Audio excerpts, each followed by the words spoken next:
Vamos a buscar nuestra Biblia, Primera de Pedro capítulo 2, versos 23 y 24. ¿Cuántos lo tienen? Amén. La palabra de Dios se lee en el nombre del Padre, que es Hijo y Espíritu Santo. Amén. Quien cuando le maldecían no respondía con maldición. Cuando padecía no amenazaba, sino que encomendaba la causa al que juzga justamente. Quien llevó él mismo, diga conmigo, él mismo, nuestros pecados en su cuerpo. ¿Sobre quién? Sobre el madero. ¿Para qué? Para que nosotros, estando muertos a los pecados, vivamos a la justicia, y por cuyas heridas fuisteis sanado. Amén. Levante su mano al cielo. Padre, en el nombre poderoso de Jesús, Señor, gracias por permitirnos estar aquí en esta mañana y gracias por tu palabra. Te pido de una manera especial que tú hables a nuestras vidas, que tú hables a nuestro corazón. Señor, que tú traigas palabras de bendición y no de maldición, palabras de cambio, palabras de transformación, palabras de sanidad. En el nombre poderoso de Jesús. Amén. Dale un aplauso fuerte. Puede tomar su asiento. Y quiero predicar una palabra basada en el tema rumbo a la cruz. Diga conmigo, rumbo a la cruz. Y hablar, hermano, de lo que es la cruz en los tiempos de Jesús no era un símbolo religioso. Para muchas personas la cruz la utilizan para ponerle en el cuello. Incluso he visto muchas personas pidiéndole a la cruz, otros arrodillándose ante la cruz, y algunos incluso hasta bendicen la cruz. Pero la cruz en los tiempos de Jesús no era algo religioso, sino era un instrumento de muerte, un instrumento cruel, un instrumento de vergüenza pública. El Imperio Romano utilizaba la cruz para castigar a los criminales, utilizaba la cruz para castigar a los esclavos, a los rebeldes. La cruz en aquella época no era solamente la misma cruz que nosotros vemos en la película. Cuando nosotros estudiamos y nos vamos a la historia, los romanos utilizaban diferentes tipos de cruz.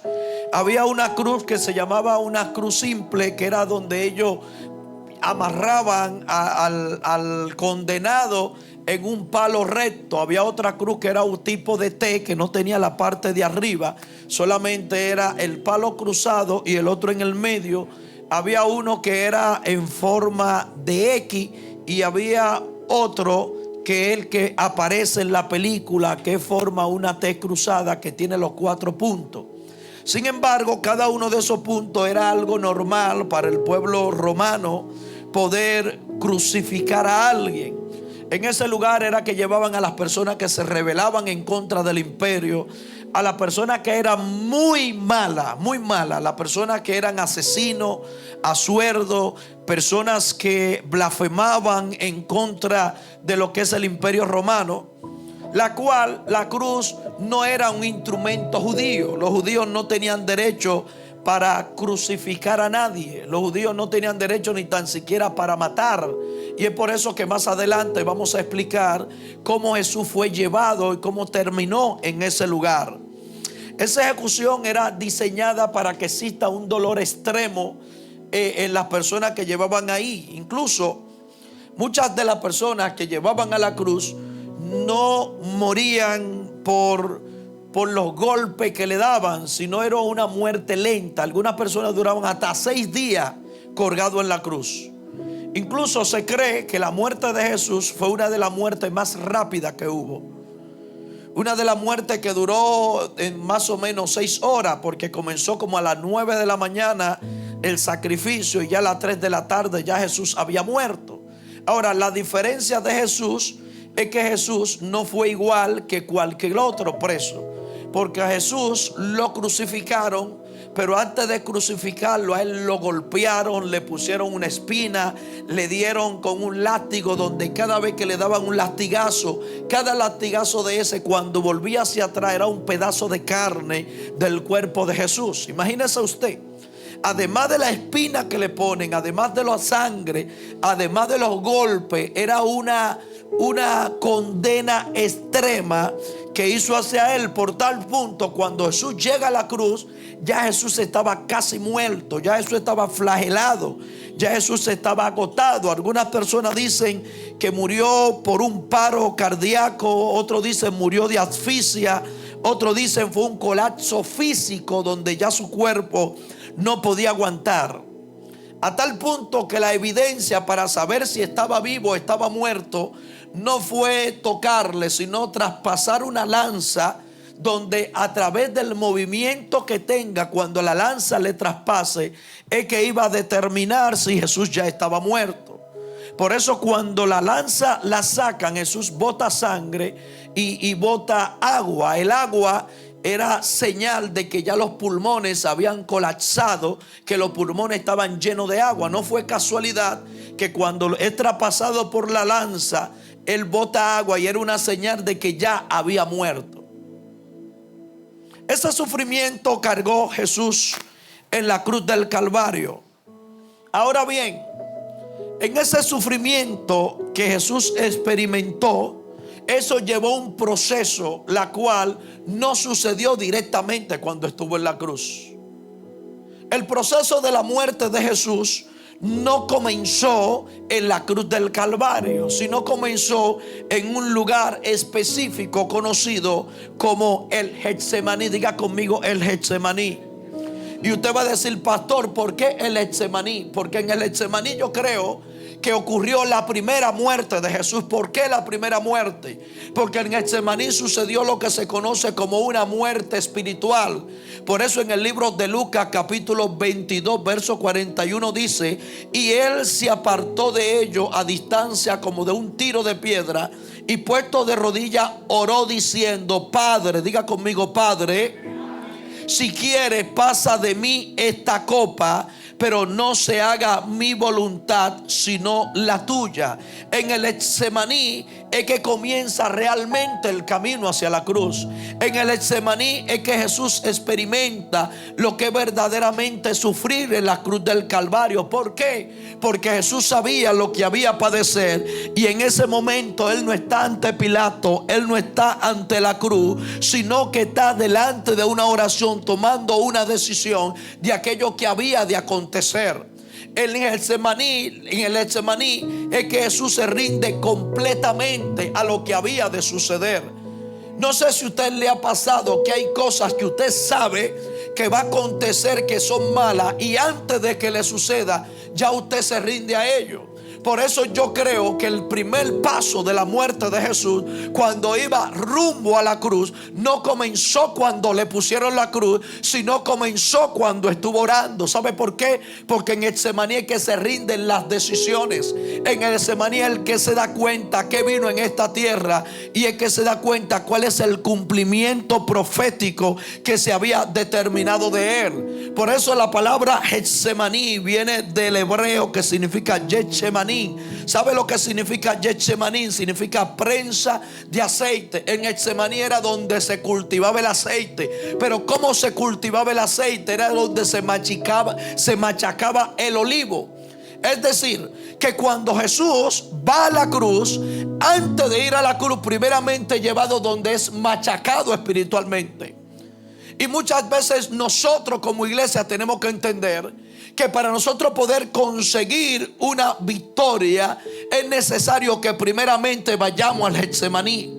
Es primeramente que vayamos al lugar donde somos machacados antes de la cruz. Pero no vamos a ir a ese lugar desarmados, sino vamos a ir a ese lugar ¿cómo? En oración. Por eso Jesús, cuando sabe lo que ha de acontecer, en vez de Jesús ir a despedirse de sus familiares, en vez de Jesús ir a despedirse de sus amigos, primeramente Jesús va al Padre a conectarse con Él. Por eso yo creo que la victoria pública comienza en privado. Y hay gente que tiene que entender esto, que nada va a acontecer en tu vida si primeramente no presentado al Padre. Y el problema de muchos de nosotros es que nosotros queremos la victoria, pero no queremos el Getsemaní. No queremos ir al lugar donde nos conectamos con el Padre, al lugar donde sabemos cuál es lo que tenemos que hacer, pero también el lugar donde nosotros vamos a tomar decisiones. No fue en la cruz del Calvario que Jesús dijo: hágase tu voluntad, sino la mía. Sino donde, en el Getsemaní. Diga conmigo, el Getsemaní. En el Getsemaní hay un proceso espiritual de soledad. En el Getsemaní hay un proceso de rendición de culto. En el Getsemaní hay un proceso de rendición de nosotros mismos. Porque nada Dios va a hacer en nosotros espiritual si nosotros no nos rendimos a Él y no tomamos la decisión de ir al Getsemaní. Por eso a mí me encanta este momento de Jesús. Jesús sabe lo que ha de acontecer. Jesús sabe lo que ha de suceder. Pero lo primero que Él hace es que va al lugar donde se conecta con el Padre, y en ese lugar Él se rinde delante del Padre. Un proceso de soledad ministerial. Diga conmigo, soledad ministerial. Y la soledad ministerial no solamente la experimenta Jesús. Y esto es importante que lo sepan los líderes que están aquí. Esto es importante que lo sepan los ministerios, los pastores, los evangelistas, los misioneros que Dios envía en esta casa. Que como ministro de Dios tendrá que pasar en mucha ocasión por el Getsemaní. En nuestro libro de un verdadero discípulo, en el 3er tomo, hablamos de cómo un líder puede enfrentar lo que es la soledad ministerial. La soledad ministerial es un síntoma donde usted está al lado de personas y se siente solo. Usted está en casa con esposa, con hijo, pero se siente solo ministerialmente. Y es un proceso que como ministro de Dios, es un proceso que como hombre de Dios, es un proceso que como mujer de Dios, habrá momentos que tú tendrás que aprender a experimentarlo. Son momentos donde nadie te llama. Son momentos donde las puertas están cerradas. Son momentos donde muchas veces nadie te entiende. Son momentos donde muchas veces tú entiendes que estás perdiendo el tiempo. Pues si hay algo que Jesús tenía, que Jesús sabía para qué había sido diseñado. Sin embargo, en nosotros, cuando pasamos en el Getsemaní, se nos olvida el propósito, se nos olvida el diseño, se nos olvida que Cristo está con nosotros, que aquel que padeció en la cruz del Calvario no se ha apartado de nuestras vidas. Por eso es necesario, tócale a alguien y dile: si está en el Getsemaní, empieza a celebrar, porque hay una victoria que Dios va a preparar para tu vida. El Getsemaní no es el fin. El Getsemaní no es la derrota. ¿Sabe por qué? Solamente la primera escena de que del camino hacia la cruz del Calvario. Por eso yo sé que la cruz es maldición, sé que la cruz es rompimiento, sé que la cruz es símbolo de inmundicia en el mundo, pero también sé que la cruz es símbolo de victoria. ¿Sabe por qué? Porque si Jesús no va a la cruz, hoy no pudiéramos celebrar. Escucha esto. En el Getsemaní Jesús se da cuenta que está solo, y hay algo muy fuerte aquí que sucede. Es que mientras Jesús está orando en el Getsemaní, ¿cómo estaban los discípulos? Ay, ay, ay, ay, ay. ¿Cómo estaban los discípulos? Y aquí sucede 3 cosas. Escuchen, 3 cosas sucede aquí. Número 1, Jesús orando. Número 2, los discípulos ¿cómo? Y número 3, Judas ¿cómo estaba? Traicionándolo mientras Jesús está orando. Por eso yo creo que el primer sacrificio de Jesús no se da cuando está en la cruz, sino se da cuando Él está en Getsemaní. Porque mientras Él está de rodillas orando, las personas allegadas a Él están durmiendo. Mientras él está orando, el más cercano a él lo está vendiendo. Y aquí hay algo poderoso, y es que muchas veces cuando te encuentres en el Getsemaní, la persona que tú crees que más te van a ayudar, la persona que tú crees que más van a caminar contigo, son los primeros que te van a abandonar. El primer abandono de Jesús no sucedió cuando estaba crucificado, sino sucedió cuando se encontraba en el Getsemaní. Y usted me va a decir: pastor, ¿por qué sucede esto? ¿Sabe por qué? Porque el Señor quiere enseñar a la iglesia que no todo va a depender de las personas que me rodeen. Usted sabe por qué hay personas que se cambian de iglesia: porque nunca saben atravesar el Getsemaní. Usted sabe por qué hay personas que cambian de pastores: porque tienen la mirada en el pastor. Imagínese usted un Jesús caminando con sus discípulos y su mirada que tuvieran los discípulos, su mirada que estuviera en Judas. No, Jesús tenía su mirada ¿dónde? En el cielo. Por eso Jesús en el Getsemaní no le importa que se vayan, no le importa que lo traicionaran, no le importa que lo dejaran solo, no le importa que estuvieran durmiendo, porque él sabía que a quien él le estaba sirviendo era a Dios, era el Padre, y el Padre tenía recompensa para él. ¿Y cuál es el problema hoy en día, pastor, con la iglesia?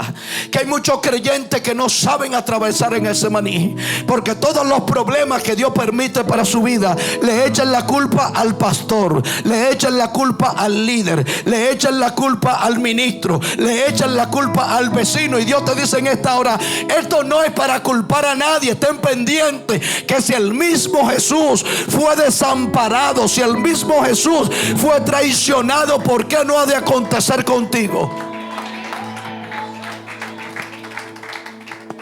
Ay, pastor, yo me voy de esta iglesia porque a mí no me aman. Pastor, yo me voy de esta iglesia porque la gente no está orando por mí. Ay, pastor, yo me voy de esta iglesia porque a mí no me toman en cuenta. Si no te toman en cuenta, tócale a alguien: bienvenido al Getsemaní, donde nadie te llama, donde nadie te toca la puerta, donde nadie se preocupa por ti, donde nadie sabe lo que está pasando por dentro de ti. Pero vine a decirte que hay un Dios en los cielos y en la tierra, que hay un Cristo Jesús crucificado, que sabe por lo que tú estás pasando. ¿Sabe por qué? Porque Él también experimentó la soledad ministerial. Diga conmigo: soledad ministerial. Y no es un cuento, porque yo he atravesado soledad ministerial. Yo recuerdo en una ocasión que lo último que yo hacía era hacer afiche, y yo se lo enviaba a los pastores, amigos míos: dígale que quiero dar este estudio bíblico para allá, quiero dar esta conferencia para allá. Y el afiche mío regado: iglesia aquí, iglesia allá. Pero ¿sabe qué sucedía? Nadie me llamaba. Tenía una visa y ya tenía con una visa 10 años de visa, y la visa ahí engavetada. Había salido a predicar y nadie me invitaba a predicar. Nadie me tomaba en cuenta, ni mis propios amigos me invitaban. Todas las puertas cerradas. Momentos donde nadie me llamaba y decía: pastor, ¿cómo te está yendo en el ministerio? ¿Qué puedo hacer por ti? Dime por qué tú estás atravesando. La soledad ministerial es algo que todos nosotros tenemos que atravesarla, y tenemos que aprender a atravesarla. Tenemos que saber que es algo típico del ministerio. ¿Sabe por qué? Porque eso te va a dar la capacidad para entender que si Cristo no abortó el proceso, tampoco tú lo vas a abortar. Si Cristo no se rindió, tampoco tú te puedes rendir. Si Cristo no echó para atrás, tampoco tú vas a echar para atrás. Por eso es que Él le dice a sus discípulos: aquel que le pone, el que quiere ser verdaderamente mi discípulo y pone la mano en el arado, ¿qué dice la palabra? No es digno ni tan siquiera de qué, de mirar hacia atrás. ¿Sabe por qué? Porque cuando pone la mano en el arado es síntoma de decisión, y el hombre decidido no se devuelve. El hombre decidido sabe para dónde va. El hombre decidido está dispuesto a echar el pleito, a pelear con quien sea, pero en esta no suelto la toalla. Por eso tenemos que entender que Jesús El primer momento de sacrificio de Jesús fue en el Getsemaní. Y la oración en el Getsemaní es una oración de rendición. Es una oración de reconocimiento. Es una oración de dependencia. Por eso el que él dice: Padre, que se haga tu voluntad. ¿Y qué dice él? Y no la mía. Que sea lo que tú quieras, en otras palabras. Como buen dominicano, haz lo que tú quieras, no lo que yo quiera. Y el problema grave de nosotros es que queremos ministerio, queremos gloria, queremos unción, pero queremos que las cosas sean como yo quiera, no como Dios quiera. Por eso veo gente poniéndole requisito a Dios, poniéndole parámetro a Dios. No, si tú no lo haces así, yo no lo quiero. No, bájese de ahí. Que hay momentos que usted no está para eso. Hay momentos que usted no está para poner requisitos. Hay momentos que Dios lo único que quiere es que usted dependa de Él. Diga conmigo: dependencia. Dependencia sin importar lo que ha de acontecer. Dependencia sin importar que te dejen solo. Dependencia sin importar que te abandone. Dependencia sin importar que esté atravesando soledad ministerial. ¿Por qué nos crecemos espiritualmente? Porque hemos escuchado tanta prédica por ahí de predicadores que le ha dado resultados. Gloria a Dios. Además, vamos a darle un aplauso a esos predicadores.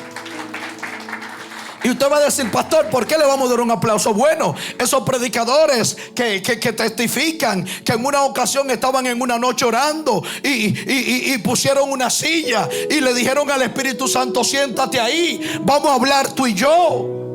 Que testifican, que le dicen al Espíritu Santo: o hace algo conmigo, o me mata, o me lleva. Gloria a Dios que no lo mató.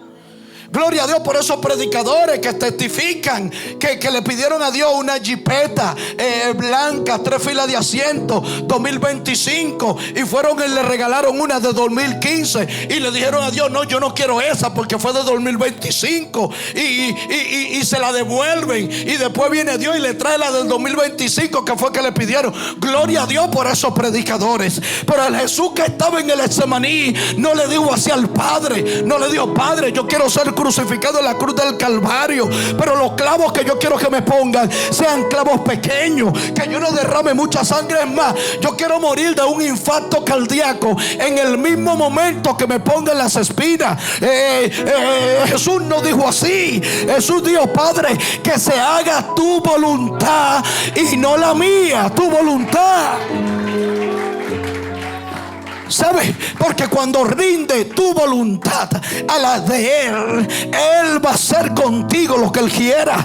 Él va a trabajar contigo como Él quiera. No es como tú quieras. Nosotros como iglesia teníamos un minibús dañado. ¿Quiénes recuerdan? Mandamos a arreglar el minibús. El minibús no nos lo han entregado, pero que se haga como quien, como Dios que quiera, no como nosotros queramos. Por eso yo le voy a decir algo.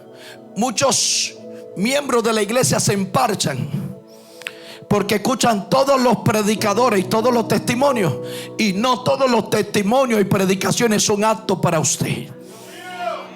Porque hay momentos y etapas en su vida donde su única predicación, ¿sabe cuál es? De rodillas orando a Dios: Señor, que se haga lo que tú quieras. Señor, estoy aquí para pasar por el proceso.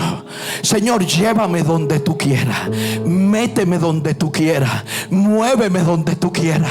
Pero Señor, pero yo quiero una iglesia grande con 300. No. La iglesia que tú quieras, los miembros que tú quieras, los cacones que tú quieras, los líderes que tú quieras, es lo que tú quieras, Señor.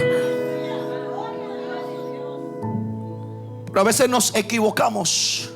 Y cuando estamos en el Getsemaní, en el lugar donde somos prensados como la oliva para poder sacar el mejor aceite, y salimos corriendo y no dejamos que la prensa nos apriete.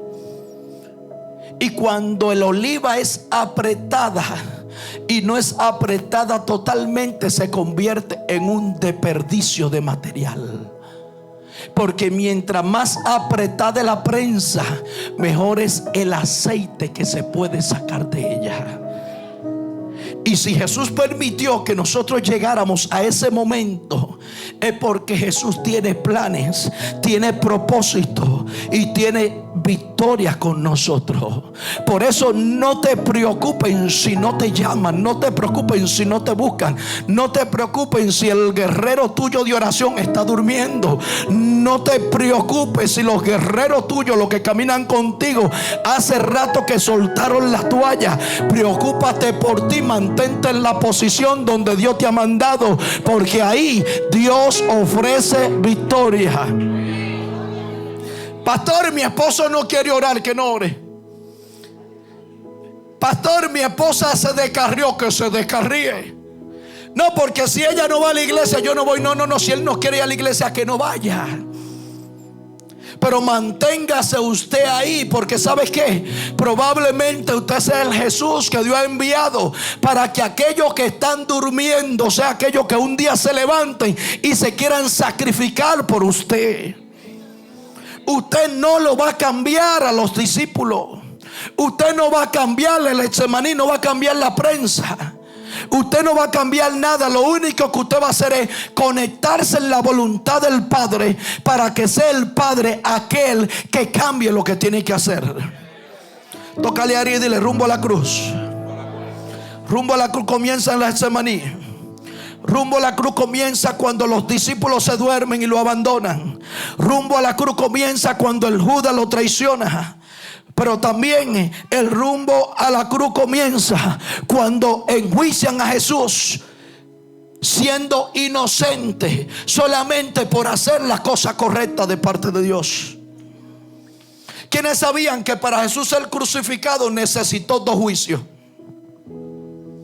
Fue enjuiciado por el sistema religioso y fue enjuiciado por el sistema secular. Escuchen esto. Los que supuestamente fueron llamados a entenderlo a él fueron los primeros que lo negaron a él. El mayor juicio fue cuando fue donde Pilato. Cuando él fue donde Pilato, ya él estaba enjuiciado por los judíos. Ya los judíos lo habían encontrado culpable a él, ya lo habían golpeado, ya lo habían irrespetado.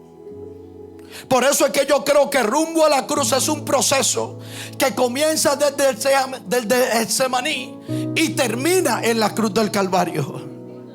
Y la tercera escena que Jesús ve es cuando es llevado a un sistema religioso, llevado donde Anás, llevado donde Caifás, llevado al Sanedrín. Y en ese lugar, que mientras él está siendo juzgado por cosas que no hizo, aquel que le juró lealtad lo estaba negando afuera. Y usted va a decir: ¿por qué tanta negación con Jesús? Lo negaron cuando él estaba en el Getsemaní, lo traicionaron. Y lo negaron cuando estaba siendo juzgado por el sistema religioso. Y usted sabe por qué. Porque el ministerio, escuchen esto.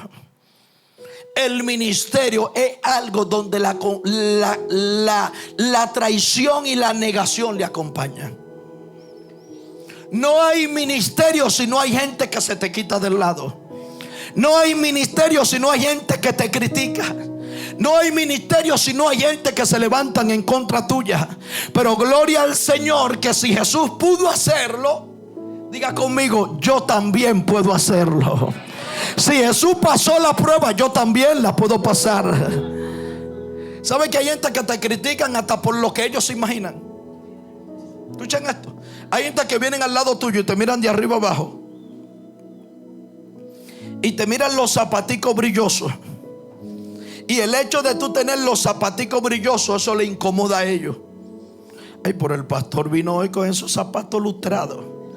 En vez de orar a las 5 de la mañana, se puso a limpiar los zapatos para que lo vean. Míralo.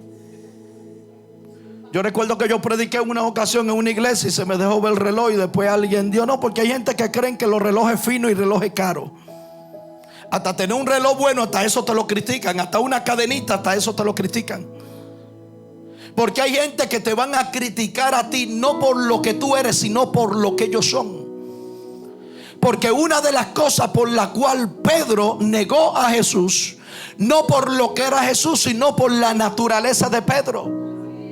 Una de las cosas por la cual los judíos, el Sanedrín, los sacerdotes, Anás y Caifás, juzgaron a Jesús no por lo que era Jesús, sino por lo que ellos eran.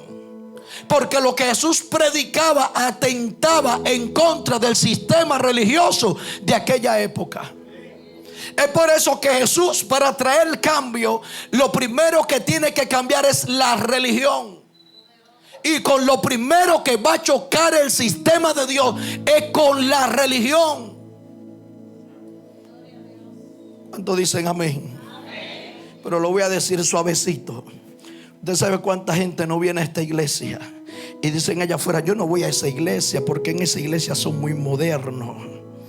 Yo no voy a esa iglesia pero nunca han venido aquí a gastarse una prédica, nunca han venido a orar, nunca han venido a dar rodillas. No, simplemente son especialistas criticando las cosas de afuera.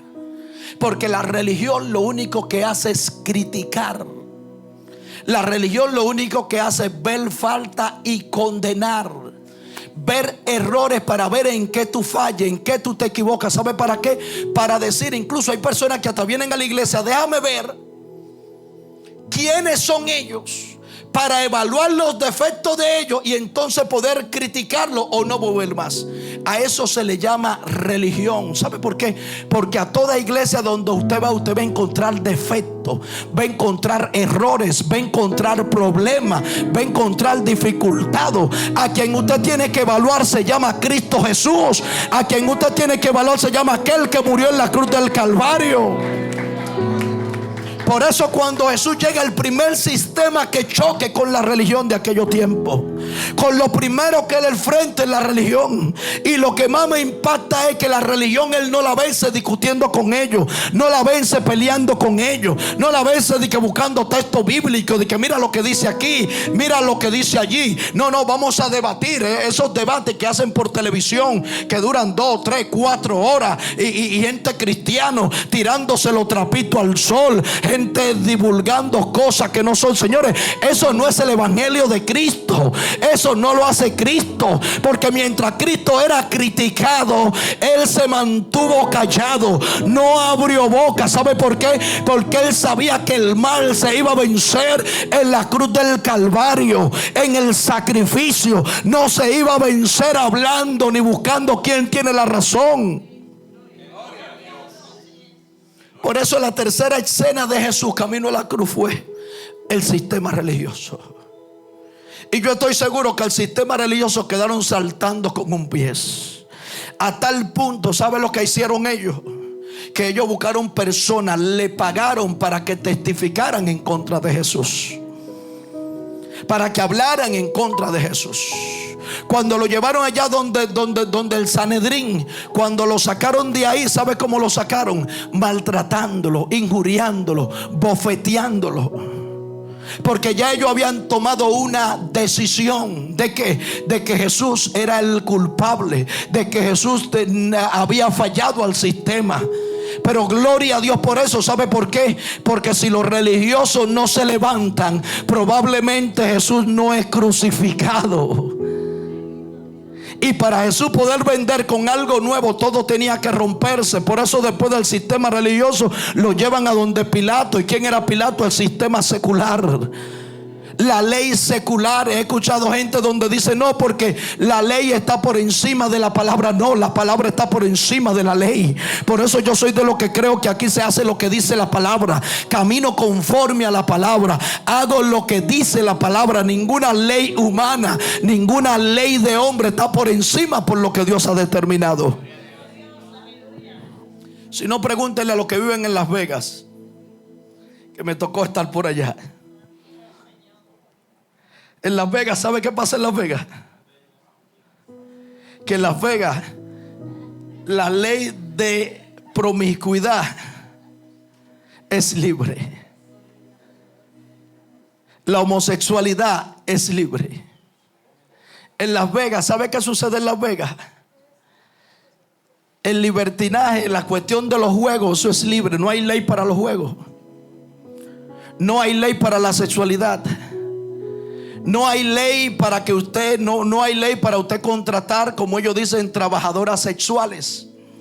Usted va a una cabaña, incluso usted anda en la calle, usted tiene que taparse los ojos. Porque te pasa un camión con un letrerote grande, 4 y 5 mujeres casi desnudas y con un número de teléfono. Estamos listas para ti en esta noche. Eso es Las Vegas.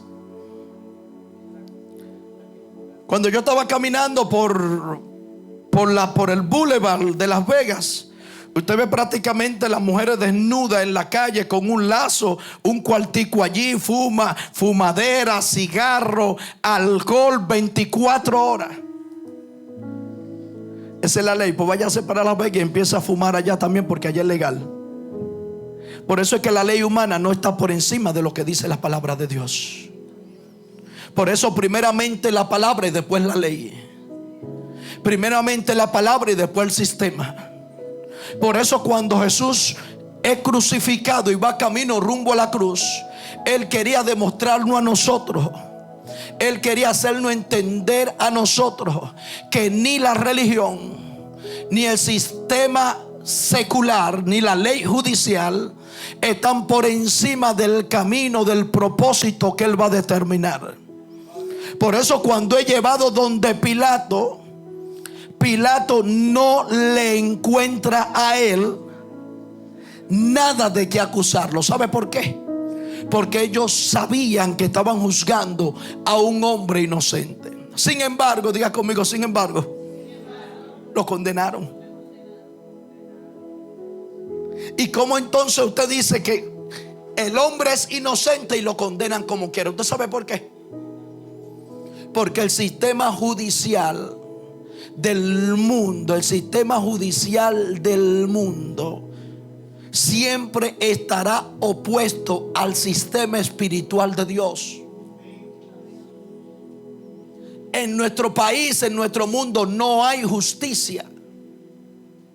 La justicia solamente se aplica para uno poco, para el débil, para el que no tiene, para el que no puede. Por eso es que cuando Pilato lo ve dice, es inocente. Pero dice, me voy a lavar las manos. Pero él tenía autoridad para defenderlo. Si Pilato hubiese querido, hubiese dicho. Por eso hay gente que dice, no, porque Pilato no fue culpable. Pues déjeme decirle, Pilato fue culpable. ¿Y usted sabe por qué? Por un pecado por omisión, o un pecado por indiferencia.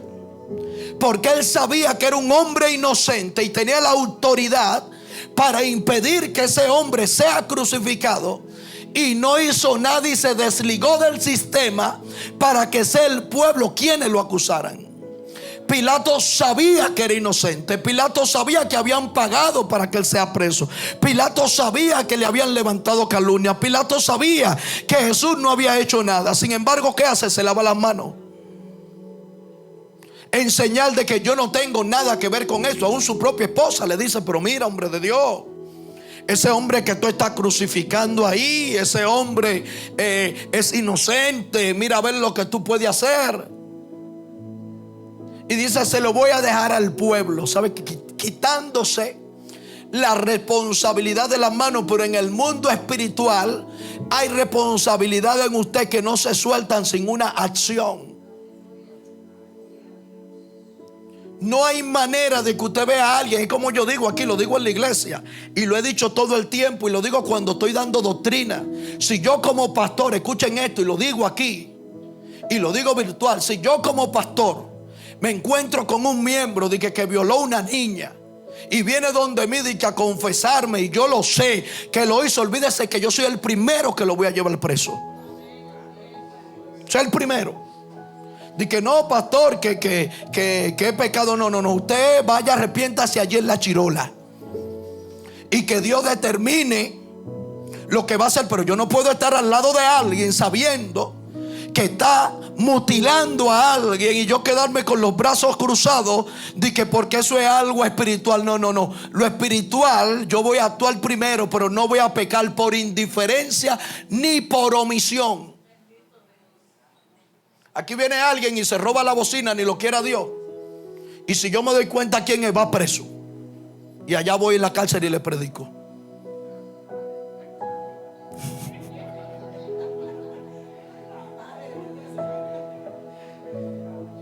Y allá en la cárcel se le predica lo que haya que predicarle. pero no voy a ser partícipe de que usted siga cometiendo pecado. Y el problema de Pilato es que Pilato sabía que tenía un hombre inocente en el frente, y aún así se lavó las manos y dejó que la bola siga corriendo, sabiendo lo que había de acontecer. A tal punto que se inventó: ¿a cuál ustedes quieren, a Barrabás o a Jesús?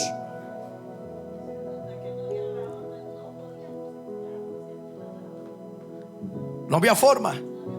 Pero ya lo fuerte, él le tira una parada de dos cabezas. ¿A quién ustedes quieren?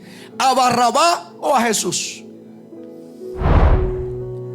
¿Por qué ustedes creen que el pueblo quiso a Barrabás? ¿Ustedes saben quién era Barrabás? Eso es lo que nos vendieron. Barrabás no era delincuente. Barrabás no era delincuente. Barrabás era un político querido. Barrabás era alguien que se había levantado en contra del sistema romano y no estaba de acuerdo con las injusticias. Había formado una rebelión. Recuerden al principio que yo les decía para quién era la cruz. La cruz era, ¿sabe para qué? Para personas criminales que habían cometido hechos atroces y para las personas que se rebelaban en contra del sistema. Cuando él dice: ¿a quién ustedes quieren, a Barrabás o a Jesús?, el pueblo dice: a Barrabás. ¿Por qué? Porque Barrabás era un hombre querido por el pueblo. Barrabás era alguien que se había levantado en contra del sistema romano y quería la libertad para su pueblo. Sin embargo, Jesús le había dañado el sistema religioso que ellos tenían. Entonces, ¿a quién ellos prefieren? ¿A Barrabás o a Jesús? Prefieren a Barrabás. Y además de eso, agréguele las personas que estaban ahí, que el Sanedrín, los sacerdotes, los fariseos le habían pagado para que mintieran en contra de Jesús. No sé si usted ha ido a una campaña donde te llevan 3, 4, 5 guaguas para que la gente vocifere a favor de un político. Yo me he montado, yo no sé, pero yo me he montado en guagua de esa por mis 300 pesos, por el picapollo y la gorrita. Eran personas pagadas que estaban ahí. Ahora bien, pastor, pero usted dijo al principio que los judíos no podían condenar a Jesús. No podían condenarlo a muerte, porque los judíos no estaban capacitados para dar muerte. No tenían esa autoridad. Los que tenían capacidad para dar muerte era ¿quién? Los romanos. Entonces, ¿por qué los romanos lo crucifican? Si los romanos hubiesen podido decir: bueno, este hombre ustedes me lo traen, el hombre tiene problemas y vamos a condenarlo, pero él no le toca muerte porque él no ha hecho nada en contra de nuestro sistema. Entonces, ¿por qué lo crucifican? ¿Usted sabe por qué? Porque los judíos levantaron calumnia y como vieron que no podían condenarlo por lo que había hecho, entonces le dijeron a los romanos que Jesús se había declarado rey de los judíos. Y un rey que se levantaba paralelo al imperio romano era un rey que tenía que ser crucificado. Escuchen esto. Fíjense hasta dónde llegó. Lo que quiere decir que cuando ellos van donde los romanos, Jesús no es acusado porque hace milagro el sábado. Jesús no es acusado porque predica el reino. Jesús no es acusado porque dice que trae libertad espiritual. Jesús es acusado, ¿sabe por qué? Porque para ellos se había hecho pasar por rey. Por eso le ponen la corona de espina. Por eso el mismo Pilato, ¿qué le pregunta a Jesús? ¿Acaso tú eres rey de los judíos? ¿Por qué? Pero aún así no encuentran palabras como condenarlo. Entonces hacen un trueque: te vamos a cambiar a este inocente por Barrabás. Y en ese camino rumbo a la cruz, para terminar, es donde Jesús muere espiritualmente en Getsemaní. He traicionado por el sistema religioso. He traicionado por el sistema secular. Y es entonces donde a Jesús le corresponde cargar la cruz. Pastor, ¿por qué rumbo a la cruz? Porque para ir rumbo a la cruz, lo primero que tiene que hacer es cargar la cruz. Pastor, ¿por qué me habla rumbo a la cruz? Porque los mayores ministerios se dan cuando un hombre o una mujer está dispuesto a cargar la cruz. La cruz de aquel hombre, antes de ser crucificado en ella, tenía que cargarla. Jesús fue azotado. Jesús se le puso corona de espina. Jesús fue blasfemado. Jesús fue traicionado. Jesús fue burlado, aún él viniendo aquí a esta tierra a traer liberación a este pueblo. Pero si hay algo que Jesús tenía, es que Jesús nunca se rindió. Nunca soltó la toalla. Pastor, ¿por qué me quiero hablar rumbo a la cruz? Número uno, la iglesia es la representación de Cristo en esta tierra. Y si Jesús padeció, cargó la cruz, ¿por qué la iglesia tiene que retroceder? Como iglesia tenemos que entender que hay un sacrificio como iglesia que tenemos que hacer. No podemos quedarnos con los brazos cruzados. No podemos decir, me voy de la iglesia, pastor. No, porque usted es parte de la iglesia. Usted es parte del sacrificio. Usted es parte de la cruz. Usted es parte del proceso. Usted es parte de la manifestación. Por eso yo compartía con alguien, y si hay algo que a mí en muchas ocasiones me molesta un poco, aunque yo no lo demuestre, es cuando alguien viene donde mí y me dice, hay un retiro en la iglesia. Me dice, hola pastor, estoy aquí porque vine a apoyar. ¿Ah? ¿Qué? Pastor, estoy aquí porque vine a apoyar el retiro. No, usted no vino a apoyar el retiro, usted es parte del retiro. Hay una campaña el sábado 18, usted es parte de esa campaña. Hay un silicio a las 3 de la mañana, usted es parte de ese silicio. Hay un avivamiento que ocurre en el kilómetro 14, usted es parte de ese avivamiento. Por eso, rumbo a la cruz, la iglesia tiene que redefinir sus propósitos. La iglesia tiene que redefinir sus compromisos. El hombre y la mujer de Dios que puso la mano en el arado tiene que volver a la cruz, volver a donde estaba Jesús y entender que si Cristo lo ha llamado, hay una carga espiritual que tiene que tener. No puede comportarte ajeno a lo que pasa aquí en la iglesia. Casa de adoración cristiana no es del pastor, no es de la pastora, no es del ministerio de alabanza. Casa de adoración cristiana es de todo. Y si Jesús pudo cargar con el pecado, también como iglesia nosotros podemos cargar con las vicisitudes y los problemas que podemos enfrentar. Número 2, compromiso. Diga conmigo, compromiso. Jesús tenía un compromiso con el reino. Jesús sabía para qué fue diseñado. Jesús sabía para dónde iba, y sabiendo lo que había de acontecer en su vida, sabía que iba rumbo a la cruz y nunca la soltó.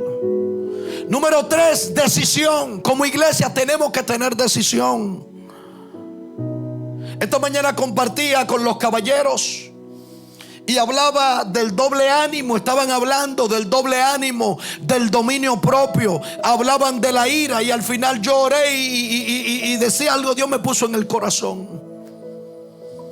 Y yo le decía a Dios, muchas veces no te va a quitar la ira.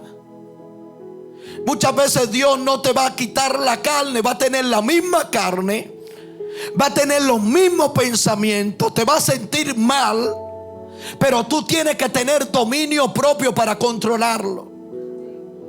Y le puse un ejemplo de mi esposa, que a veces vamos a colar café. Cuando estábamos allá tomábamos una greca grande, y la greca era tan grande que la mano mía tan pequeña no podía destaparla, ni la de ella tampoco. y nosotros agarrábamos la greca entre los dos. Ella agarraba de un lado y yo agarraba del otro, y entre los dos, cuando le dábamos vuelta, ustedes se ríen porque a ustedes le ha pasado. Y yo le decía esta mañana, ¿y sabe qué es lo poderoso de esto? Que nosotros teníamos el café, teníamos el fuego, teníamos el agua, teníamos la greca, pero teníamos que abrir la greca, destapar la greca para poder beber café. Teníamos que colarlo y teníamos que hacer el esfuerzo. Pastor, ¿y qué significa eso? Nosotros tenemos el Espíritu Santo dentro. Es quien nos va a dar a nosotros la capacidad. El Espíritu Santo es quien nos va a guiar y nos va a ayudar, pero nosotros tenemos que aprender a caminar por encima de eso. ¿Quiere que le diga algo? Hay cosas que el Espíritu Santo no te la va a quitar. Pastor, me voy a meter en problemas ahora. Hay personas que tienen problemas de alcoholismo y muchas veces el Espíritu Santo no te va a quitar el problema de alcoholismo. Dios mío, pero ¿y qué está diciendo el pastor? Pero lo voy a detallar para que no me confundan. Muchas veces te va a quedar con tu problema de alcoholismo y el Espíritu Santo te va a decir: tendrá que aprender a luchar en contra del alcoholismo. Cada vez que pasas por un lugar de pecado, las piernas te van a temblar, el corazón se te va a salir, va a sentir que no tiene fuerza, pero Dios te dice: tendrá que sacar fuerza de abajo para tener dominio propio de eso. Usted sabe que hay personas que tienen problemas con mujeres y duran 30 años casados y nunca son infieles, nunca se meten en páginas de pornografía, nunca le tiran el ojo a una mujer ajena, pero tienen problemas con las mujeres. Y el Señor nunca lo cura de ahí. Porque el Señor tiene que aprender a que ellos, el Señor tiene que enseñarle que ellos aprendan a tener dependencia de Dios, a tener dominio propio. El dominio propio no se da como me pasó a mí, que cuando yo me convertí al principio, a mí me gustaba mucho la cerveza, esa cerveza frecosa, empañada, vestida de novia, como decíamos. Varón, tú le das un corte a eso, al que está grabando. Pero ¿sabe qué sucedió conmigo? En el mismo club, jugando billar, tirando bola, desde que me daba un trago, la bendita cerveza me mareaba. No podía seguir jugando más porque perdía. Desde que me daba media cerveza ya estaba mareado. La cerveza empezó a darme náusea. Ya yo veía la cerveza vestida de novia y no se me hacía la boca echar agua, la desechaba. Y yo le voy a decir: así sí es bueno tener dominio propio. Ay, así sí es bueno. Que cuando tú ves el pecado te da náusea. Pero te voy a decir algo.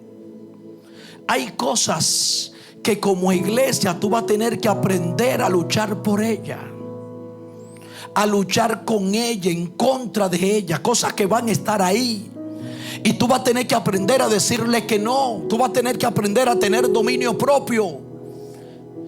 Tú vas a tener que aprender a decirle: en esta yo no caigo, en esta vuelta. Usted va a tener que aprender a formar un cerco, usted en su casa, en su matrimonio, con sus hijos. Usted va a tener que aprender a poner un cerco en la televisión, en la llamada. Si tiene que cambiar de número telefónico, cambie de número telefónico. Si tiene que salirle corriendo a las amistades, sálgale corriendo a las amistades. Si tiene que hasta que mudarse del lugar donde estoy, múdese por el amor a Cristo. Porque probablemente sea el primero que vas a caer en la primera oferta del enemigo.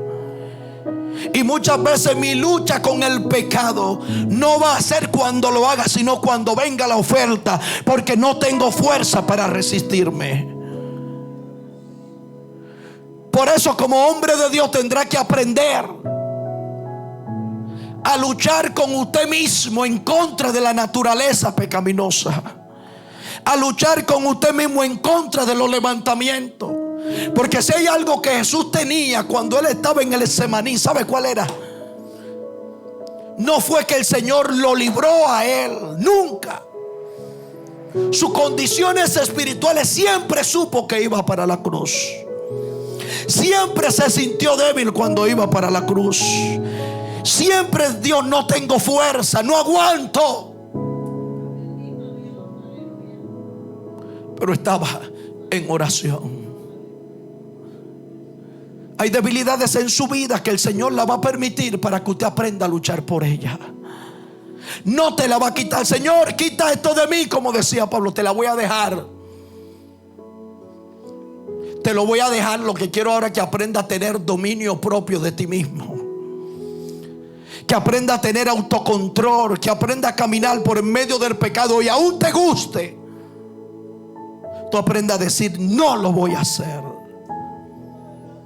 Imagínese usted en Las Vegas caminando. Todos los hoteles de Las Vegas, todos. ¿Sabe qué es lo primero que usted encuentra? Las máquinas de juego. Y las habitaciones, para usted subir, usted tiene que pasar por el medio de las máquinas de juego. Imagínese usted con problemas de vicios de juego. Va a tener que aprender a caminar por ahí. Va a tener que aprender en medio del pecado. Va a tener que aprender a escuchar al chismoso. Va a tener que aprender a hacer un cerco en su vida. Va a tener que aprender a ver y digo: no voy a caer. Va a tener que aprender a contemplar la manzana o la fruta, no la manzana, la fruta que vio Eva, y decir: yo sé que la manzana está buena, yo sé que es rica, yo sé que está buena, yo sé que está bien, pero no voy a ceder ante ella. ¿Sabe cuál es el problema del evangelio de este tiempo? Que muchos de nosotros, hermano Julián, nos enseñaron a caminar dentro de una burbuja. Pastor, ¿y qué es caminar dentro de una burbuja?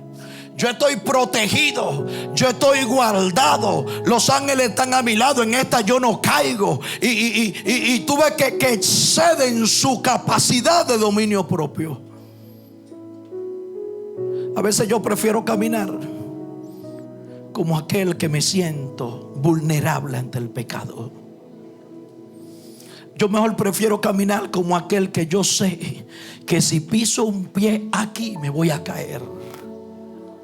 ¿Sabe por qué? Porque cuando camine de esa forma, voy a tratar de crear un cerco en mi vida para no caminar por esos lugares que me pueden hacer caer. Lo que yo sé que a mí me puede perjudicar, le corro. Por eso me encanta la historia de José.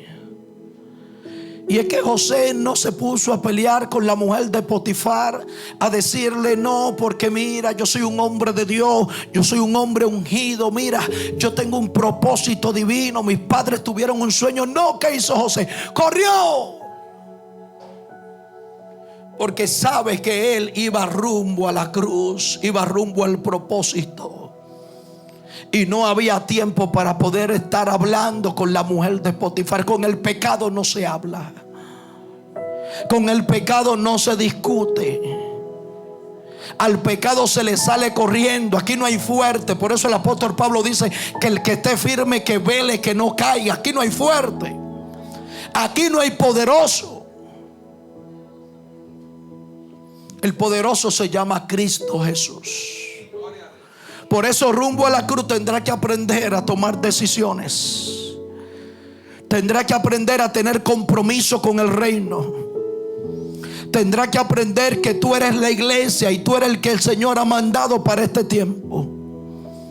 Tendrá que aprender que sobre ti está el peso. No, pastor, porque yo no soy líder. No. Usted no tiene que tener ningún cargo de líder. Esta iglesia no va a permanecer por los pastores, va a permanecer por el pueblo que se levanta y diga: aquí Dios me mandó. Por eso, así como Jesús pudo vencer la burla, la traición, la blasfemia, los falsos testimonios, las falsas acusaciones, yo creo que como iglesia nosotros también tenemos la capacidad para hacerlo. Por eso rumbo a la cruz, más que pelear con el diablo, tenemos que aprender a pelear con nosotros mismos. Cuando Jesús iba camino a la cruz, a Jesús usted no nunca lo vio echando a Satanás: apártate de mí, Satanás. Cuando Jesús hubo rumbo a la cruz, usted no lo vio arrepentiendo. Diablo, quítate. Todo el tiempo iba con su cruz. Yo sé que voy a morir. Yo sé que me queda poco tiempo. Yo sé que voy a ser sacrificado. Yo sé que voy a ser abandonado. Yo sé, pero también sé que al tercer día voy a resucitar. Por eso como iglesia tenemos que aprender que rumbo a la cruz no es el fin. Rumbo a la cruz la historia no termina. Rumbo a la cruz hay una resurrección.